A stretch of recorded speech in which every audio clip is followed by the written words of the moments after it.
Hello నమస్తే, welcome to Divyadarshini. నేను మీ Lakshmi. GVMC 88వ ward నరవలో ₹1 కోటి జీవీఎంసీ నిధులతో నిర్మించిన రోడ్లు, కాలువల అభివృద్ధి పనులను జనసేన పార్టీ ఉమ్మడి విశాఖ రూరల్ జిల్లా అధ్యక్షులు పెందుర్తి ఎమ్మెల్యే పంచుకుల రమేష్ బాబు మంగళవారం ప్రారంభించారు.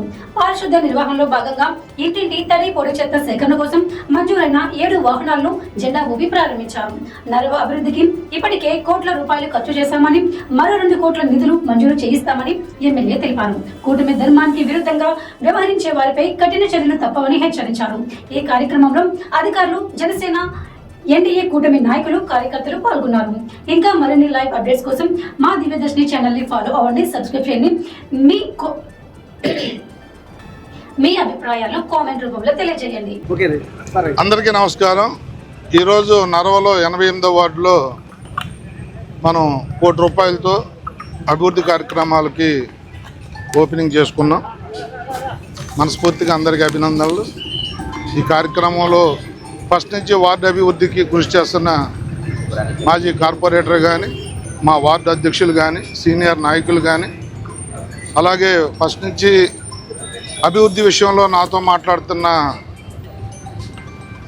మన మాధవరావు గారి కుటుంబం శివ కానీ, వాళ్ళ మదర్ కానీ, ఇతర పెద్దలందరికీ మనస్ఫూర్తిగా అభినందనలు తెలియజేస్తూ, మరి ఇవే కాదు, ఇంకా మనం చేసుకోవాల్సిన కార్యక్రమాలు చాలా ఉన్నాయి. నిన్నే కమిషనర్తో సుదీర్ఘంగా కూర్చుని కూడా నిన్న కూడా కొన్ని వర్కులు ఇవ్వడం జరిగింది.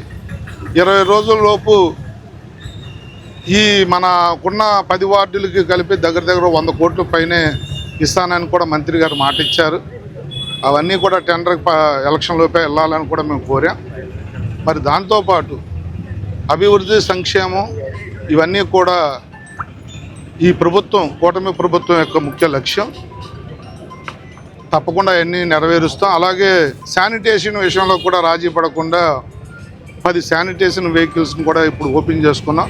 ఒక్క 88వ వార్డుకి నరవ ప్రాంతానికి 7 వెహికల్స్ వచ్చాయంటే శానిటేషన్ పట్ల కూడా మాకున్న శ్రద్ధ, మాకున్న కమిట్మెంటు ఆలోచించమని చెప్పి కోరుతా ఉన్నాను. ఈ వేదిక ద్వారా ఇంకోటి కూడా కోరుతా ఉన్నాను. ఈ ఏరియాలో పార్టీల మిత్రపక్షం అయినా మా వాళ్ళలోనే కొన్ని భేదాభిప్రాయాలు ఉంటున్నాయి. నిన్ననే నేను మా వాళ్ళతో మీటింగ్ పెట్టి నేను తీవ్రంగా హెచ్చరించాను. మళ్ళీ ఇంకోసారి మిత్రపక్షాన్ని కానీ బహిరంగంగా ఎవరైనా మాట్లాడితే పార్టీ నుంచి కూడా సస్పెండ్ చేస్తానని కూడా చెప్పడం జరిగింది. అది మా పార్టీకి ఒక్కదానికే వర్తించదు, అన్ని పార్టీలకి వర్తిస్తుంది.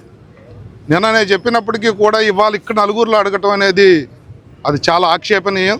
నేను ఒకటే కోరుతా ఉన్నాను, అక్కడ పైన చంద్రబాబు నాయుడు గారు, పవన్ కళ్యాణ్ గారు కలిసి ఉంటేనే ఎలక్షన్లు జరిగిపోవు, మనందరం కూడా కలిసి ఉండాలని పదే చెబుతున్నప్పటికీ కూడా ఆ గీత దాటితే ఎవరన్నా కూడా నేనైతే యాక్షన్ తీసుకుంటా.